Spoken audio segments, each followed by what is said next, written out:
Welcome, Felix and Naomi, to the World Vegan Travel Podcast. Thank you for joining me today. Thank you for welcoming us. Thank you for the invitation, yeah. Before we talk about this really interesting topic, because we have never done a podcast about Chile before, so I'm really excited about this. I've never been myself either. So before we get into all of that, can you tell us who you are and what you do and what you write about? Yes, of course. I will take the first turn. I'm Naomi. I'm 26 years old and I'm originally from a small town in Bavaria. And I finished my studies in food technology this year and I focused on the development of vegan meat alternatives, so also an interesting topic. And but for this podcast, my passion is traveling and finding vegan restaurants all over the world. And I'm so happy that I've found Felix, who has the same passion. And we are trying to find good places since 3 years now already. So here we go. That is the point to introduce myself. I'm Felix, 25 years old, and I'm also from Bavaria. Right now I'm studying business chemistry in my master's program, and I'm vegan since 4.5 years from now. Last year we started our travel blog, Vegan Nomads, to share our experience in traveling as a vegan on a budget, There we write guides about cities, adventures and experiences from our trips over 50 countries. Oh, you're so young. You've done so much travel. That's amazing. Yeah, we are lucky, yes. That's true, yeah. I love it. All right. So I would love to know a little bit more about why you decided to choose Chile and Santiago as a destination for a recent trip that you undertook together. Yes, that one is on me because I went to Chile to study abroad. I lived 5 months in a smaller town in Chile and then 5 months in Santiago. And I decided to go there because, I always had a favor on Latin America. So it was just more by chance. And I really fell in love with the country. So I really enjoyed it. And then I had to convince Felix to come to Chile because it's really far away from Germany. But he made it. And then after a few days in Santiago, we decided to do something more adventurous. So we went down to the Carretera Austral. Yes, that's the point. She convinced me kinda to come to Chile. The flight from Germany is really long to Chile and also expensive. And she had to convince me, but it was totally worth it. Chile is a nice country and also Santiago is so nice for weekends. Luckily she did. I love it. Let's learn all about that. As I mentioned, Chile is not a country that I'm familiar with. I haven't stepped foot in Central or South America yet. So you're going to be telling me stuff that's completely new. And I don't think that many people end up in Chile as a destination. They'd end up in Peru, maybe. They end up in Mexico and some other places in Central America, maybe even Colombia more than Chile. Santiago is the capital city. What do you recommend as the best sites and cultural highlights to visit there? That's a good question, but I think if you just had one day in Santiago, you shouldn't miss the Cerro San Cristobal. That's a viewpoint in the heart of Santiago, and what we especially love about it is the view of the snow-capped Andes towering above the skyscrapers. That's a fantastic image, and also, we love it. Yes. Wow. Yeah, that's definitely the highlight. You need to be a little bit sporty, but you also can take the cable car up there. But if you have more time, I definitely recommend going to the historic center around the Plaza de Armas. Like in every Latin American city, the Plaza de Armas is the central place where you find all the stuff. And around there you can find cathedrals and museums. A lot of them are for free and a lot of food. And everything is nice there, but before we came there, we heard a lot of stories that it's unsafe and you shouldn't go there. But we ourselves, we never had a bad experience, but we also followed some rules that you in general need to follow in Latin America. Don't show off a lot of money, don't wear a big watch, take an Uber at night, then you should be safe. But we also met an Australian couple. They seemed to be a little bit more rich, to be honest, but they told us that they got robbed during the day. She got circled by young people and they just took off her necklace and they were gone. And some bad things can happen, but in our opinion, it's not a problem, even as a blonde white girl alone and never had a bad experience. And you lived there for several months as well, right? Exactly, yeah. Even smaller town in Santiago, I can recommend it if you follow some rules, yes. You mentioned some beautiful sites and viewpoints as well. Are there any really interesting museums to check out? Yes, so I remember two, like the Museo de Bellas Artes. It's for free, and you can find modern art in there and some historic art. But it's nice to stroll around and see what's going on. And the other one, which I can recommend, is the Museo de Arte Precolombiano. It's more like a historic museum. And when we were there, it was partially closed. But if you want to learn more about the history of Chile, I think, it's a good go, yes. Are there any particular neighborhoods that people should check out, maybe to visit or maybe even to stay? Yeah, that's true. There are a few neighborhoods. That's, in our opinion, also the real highlight of Santiago, the various parts of the city. For example, our favorite neighborhood is the Barrio Talio.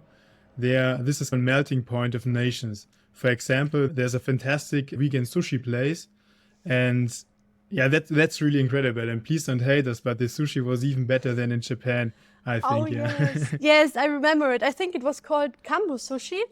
And they have all-you-can-eat buffet every Thursday for $12, and they have 30 different rolls. And it was really the best sushi ever, and the Chileans love sushi. There are a lot of more places. But one of the best food experiences were the all-you-can-eat buffet, yes. Go ahead. And the best of it is that the sushi place is really direct next to the best vegan pizza we ate so far. So it's the perfect place for weekends to stay in the Barrio Italia. But you can also find really fancy and more expensive neighborhoods like Las Condes, which is more expensive and more fancy with big shopping malls and stuff like that. Or neighborhoods for partying, Las Daria. There's a really famous Pisco Sour bar, which is the national drink of the Chilean people. What is the name of the national drink? Pisco Sour. Pisco Sour. Pisco Sour. Okay, Pisco Sour. And what is it made from? What is the drink? Know about Pisco Sour. Yes. Pisco Sour, Pisco is a liquor made from grapes, so it's high percentage, and it's mixed with lemonade. It's a really easy drink, but it's really famous. And even Chile and Peru, they have a fight who is the original country of Pisco. But in this specific bar in La Staria, it's called Chipe Libre. And they have Peruvian and Chilean piscos, so you can try both. And they try to be like the peaceful part of the pisco culture. So it's really interesting. That does sound fun, and I love how it's a vegan-friendly drink as well. That's really cool. The neighborhoods, I was interested in the Barrio Italia neighborhood you talked about. Why is it called Italia? Why, do you happen to know? Can I just interrupt again? Because the Pisco Sour is not vegan-friendly. It's made with egg white. That's something you need to know if you order it in a normal restaurant. But in this specific bar, like the Chipe Libre, we ask and they serve it with a vegan alternative. Take a look as vegans. You have to be careful, Yes, that's great. It always grosses me out, vegan or not, why they put egg whites in cocktails. My question about Barrio Italia, you mentioned that it was like a bit of a melting pot of cultures, and I'm interested in the fact that Italy is mentioned in the name of this. Is there some sort of connection between Italy and this neighborhood? And why do you say that it's a mix of different cultures? It's a mix of different cultures because it's really popular in the young generation. So a lot of young people are strolling around, even in the afternoon. And also some tourists are there, but not too much. But it's really popular. And there are so many vegan restaurants and all different types of kitchens. And so in our point, it's a melting pot of nations.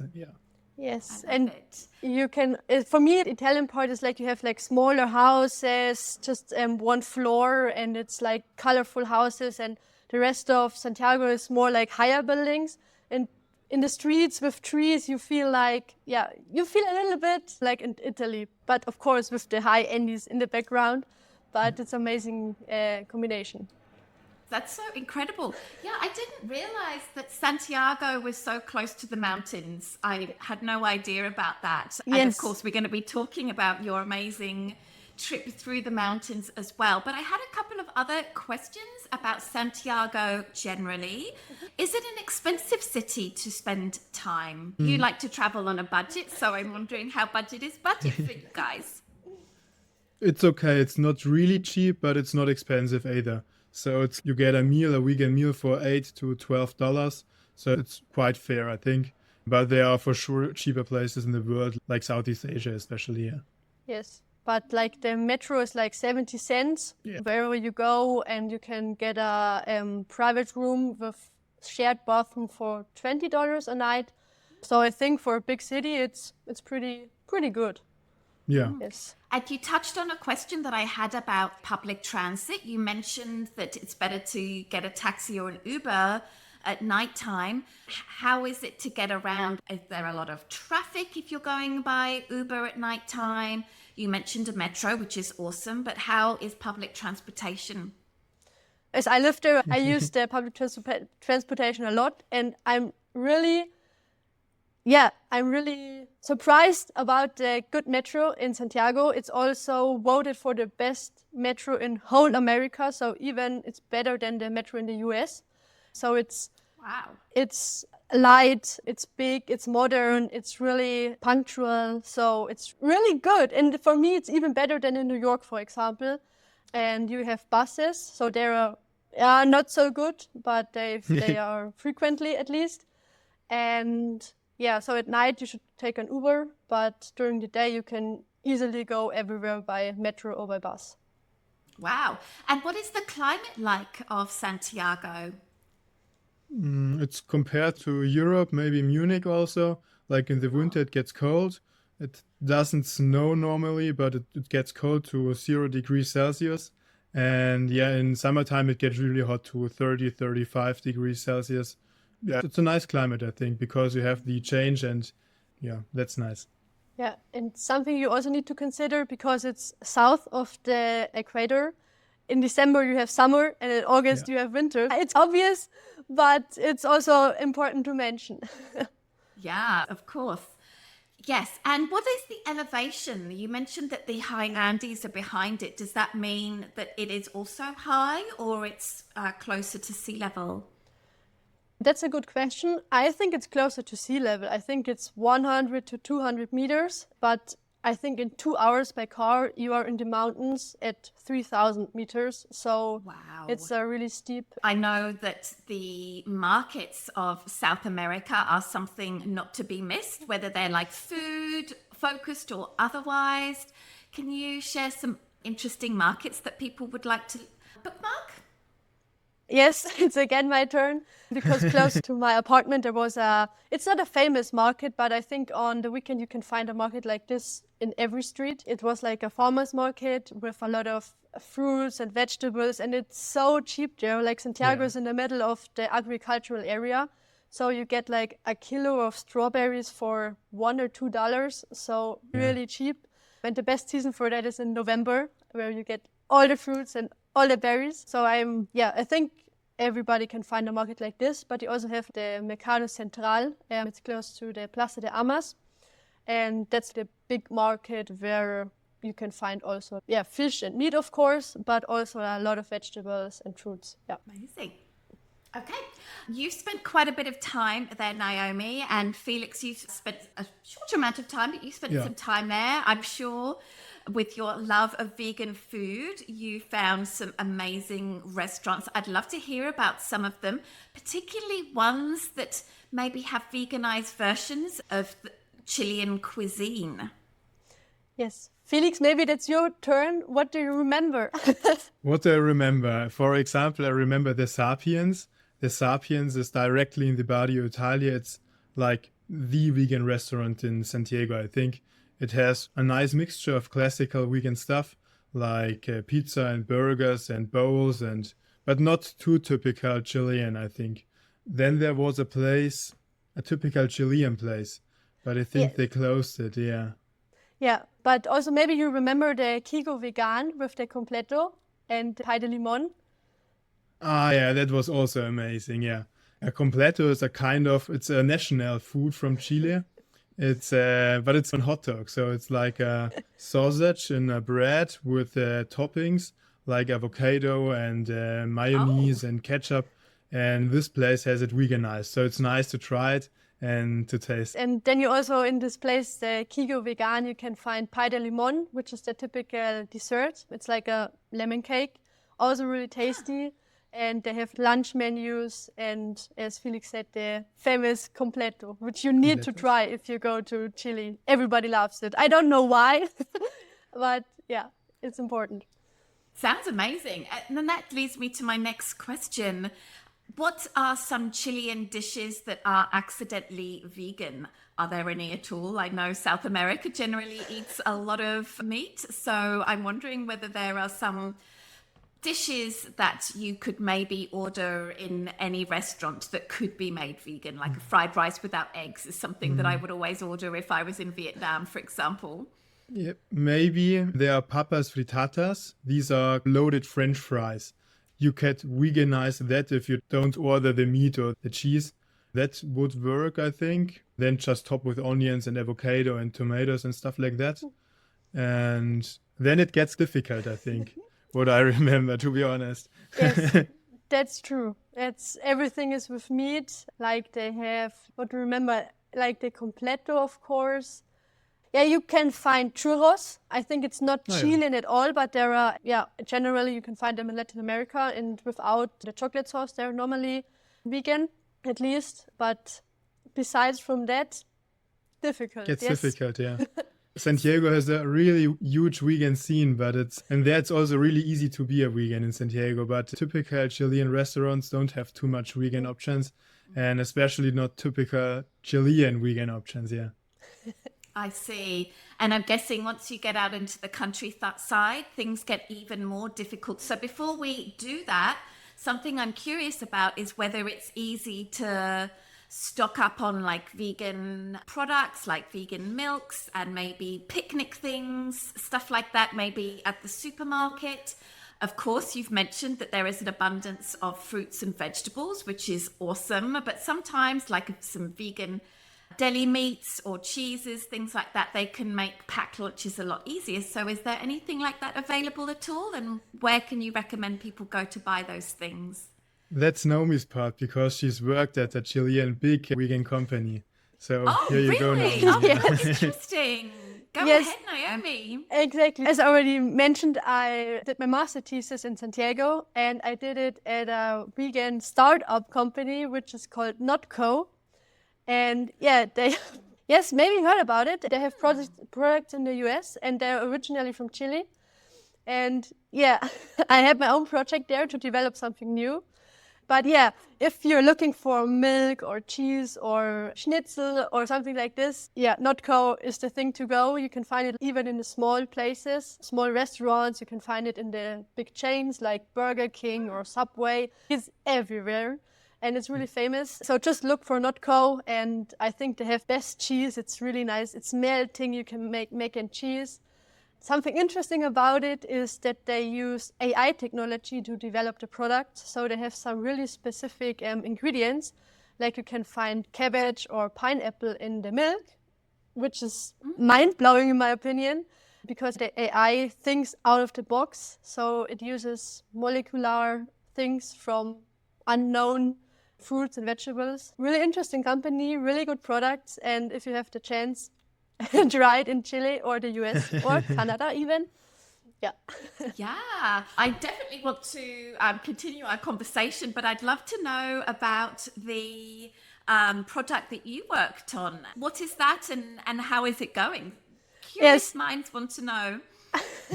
Yes, but I need to be cautious a little bit, because of course there's an NDA and I can't tell you what it's directly about.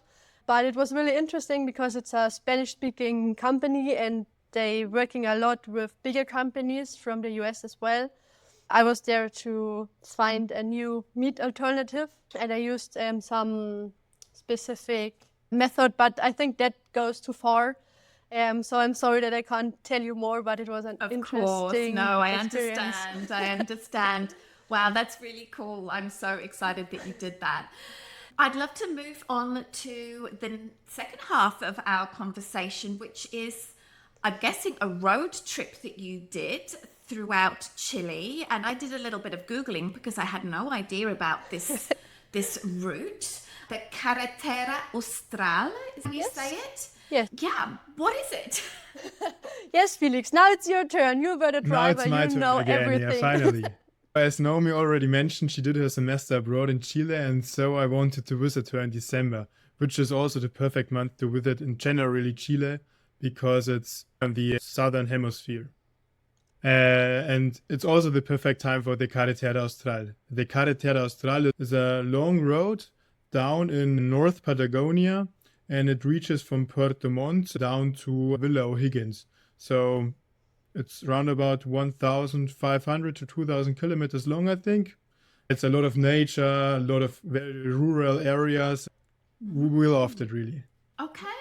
This is like a particular route, like Route 66, for example. Yeah, exactly. So, you follow a set path, but because it's quite long. It's 1,200 kilometers, I think. Here we go, yeah. Yeah, I just Googled that before we got on our recording together. How did you organize, like, where you would stay and where you would stop off for food and which attractions that you would like to see on the way? How did you do that? Or were you pretty spontaneous and just stopped whenever things were interesting?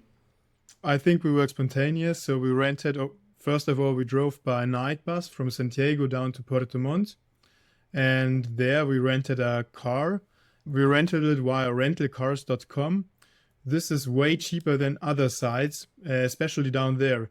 Like normally we have a German site we rented because we trust them, but this was kind of an insider tip, I would say, yeah. There we rented the car and just started driving, and yeah. Yeah, it's pretty easy because it's just one route going down. So we picked up the car in Puerto Montt and went straight down to Cochrane, which is not the whole Carretera Austral, to be honest. But we had the car only for 3 weeks and we had to make a turn because of time reasons. So we went up all the way again. And but during the road, we were really spontaneous. Yeah, normally we book the accommodations via booking.com, like most people probably do. But booking is really expensive down there also, because only the really big hotels are listed in booking.com. So we searched on Google Maps for small hostels or small B&Bs and called them and asked, do we have a free place, and just drove to them and slept at them. Yeah, so that's also quite easy and not too difficult.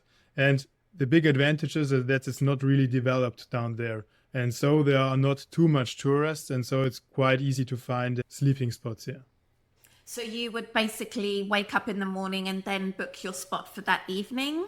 Yes. So I'm guessing one of you or both of you speak some Spanish to be able to have this conversation? Yes, exactly. After living there for 10 months, my Spanish was okay, I would say.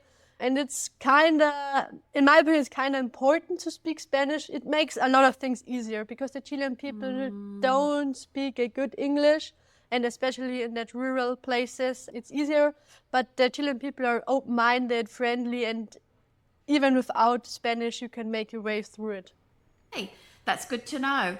What are the highlights of a road trip like this? What are the kinds of things that you're doing and stopping off and checking out on the way? So for me, the highlight in general was the freedom. We had nothing booked. We just went down and could stop wherever we wanted. And this is a feeling that you not get very often because, it's touristy. You need to plan something, but it was really easy. That was one of my highlights in general. And if it comes to sites, for me, it was the National Park Patagonia.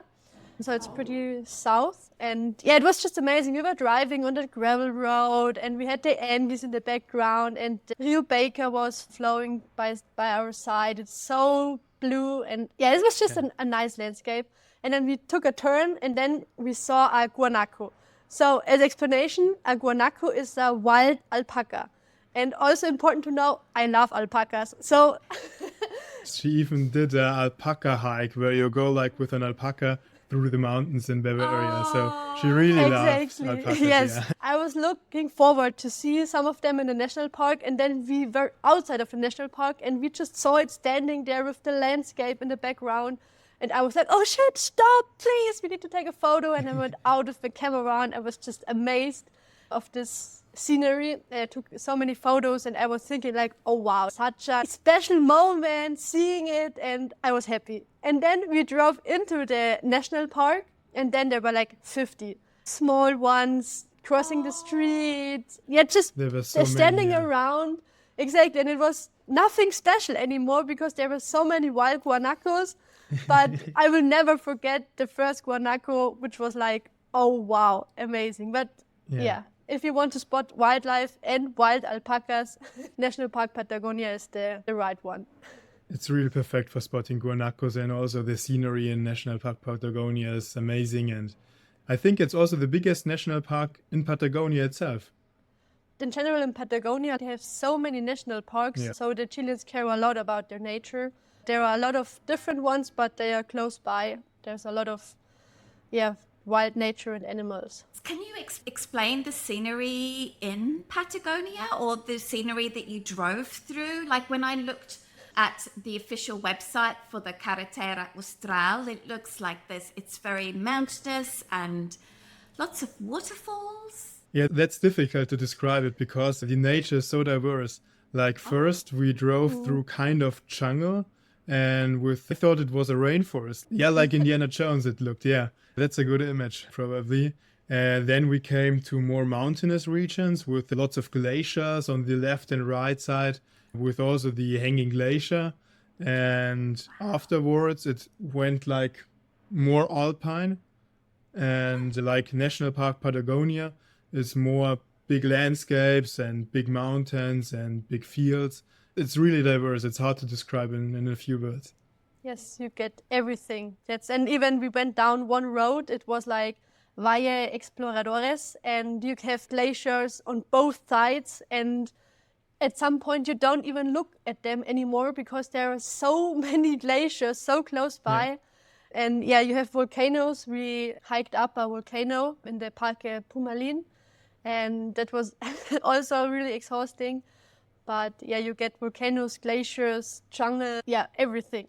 Wow, it sounds beautiful, and it sounds like an environment that would be just really great for doing some activities, hiking off the top of my head, but maybe there are some other things or other types of activities that people could enjoy, and maybe you did some hikes that are particularly special. Could you share those with us, please? Yeah, for sure. First of all, I would like to start with another experience. That was a kayak tour on the Lago General Carrera. This is the biggest lake in Chile. It is between the border of Argentina and Chile. And it's really blue and a big lake, and like you mentioned it, in Patagonia. And there's one special activity where you can rent a kayak and make your way to some marble caves. These look really amazing, especially in the morning hours with the lights, which is shining through the caves. And yeah, in the beginning, we heard stories about it, that people died in bad weather situations. So we were sprayed, and it was unpleasant for us because we heard so many stories that it can turn out kind of dangerous, yeah. But when our tour started in the morning, the weather was fantastic and the lake was so calm. And we even did a small race with our kayaks to the caves, yeah. So it was a really fantastic experience. Okay, so kayaking, that's awesome. Naomi, Yeah. do you have some others to share? Yes, I remember the hike to the Cerro Castillo. It's said to be the new Torres del Paine hike. It's exhausting, but you hike up a mountain. So the hike itself is not so special, but you hike up to a mountain lake, and behind it there's a steep wall of a mountain, the Cerro Castillo, and it's an incredible view. You have the deep blue lake. It's just a small one, but you have this deep stone behind it, and it's again snowy, and yeah, it's worth the hike. But we were unlucky, it was cloudy unfortunately, but that's definitely a must do as well. Hanging Glacier is also one of the top highlights of the Carretera Austral. You can imagine it like a glacier which is hanging down from rocks, and you can hike there in 3 to 4 hours.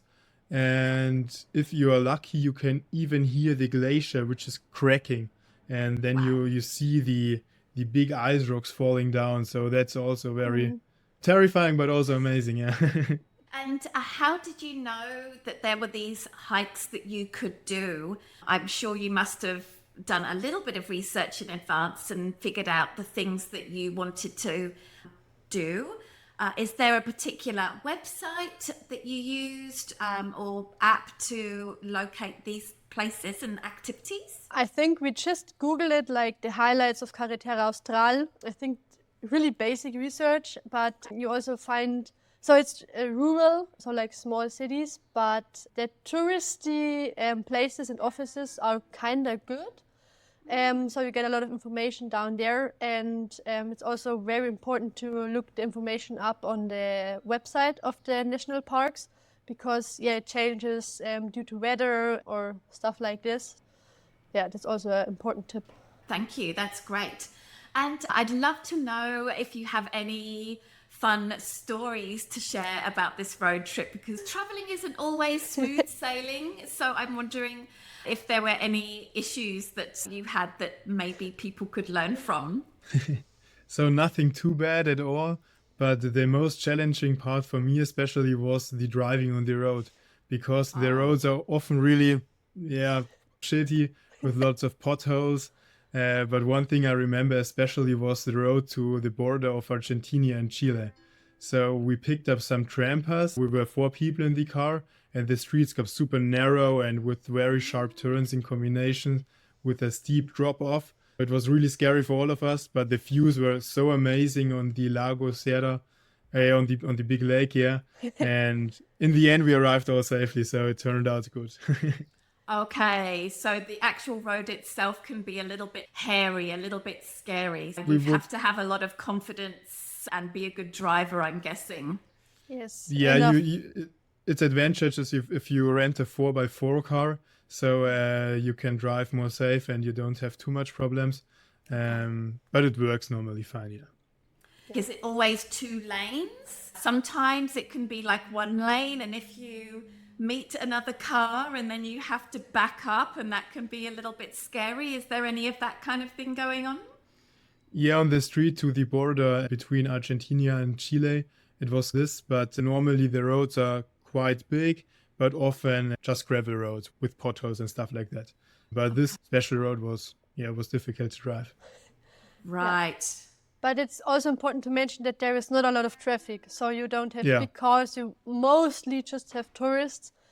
So big parts of the street you are alone, so at least this is not a problem. And I think like on the road to the border of Argentina, it was like a drive of 2 or 3 hours, and we met 3 cars. So there's really nobody, also nobody who could help, but not a lot of traffic. Well, you've definitely got me excited about the opportunity to do this amazing road trip. I love an adventurous road trip. And for travelers that are thinking about coming to Chile, do you have any sort of general tips that might help them with their journey? I think despite the tips we already mentioned, like a 4x4 car for the Carretera Austral, and to speak a little bit of Spanish, especially, but we can recommend even to visit the north of Patagonia, so especially the Carretera Austral, and not only the south from the Torres del Paine. Most people, when they think about Patagonia, they only see the big pictures of the Torres del Paine, but also the Carretera Austral is really worth a visit. Yes, and if it comes to Chile in general, I think my biggest recommendation is to take a lot of time. The country is like 4,600 kilometers long. And it's so diverse. So you have the Atacama Desert in the north, you have skiing mountains close to Santiago, and glaciers and mountains in the south. You even can go to Antarctica. The best is to take like 3 months off and go from north to south, but of course that's difficult. But if you have less time, focus on one specific area and take your time out of that, because there's so much to see and go hiking and activities. Yeah. And you'll just have to go back, just like you've done, Naomi, right? Exactly. As young people that love to travel and write about their experience, what are you doing next? Yes, that's a good question. We just finished planning for our next trip in August.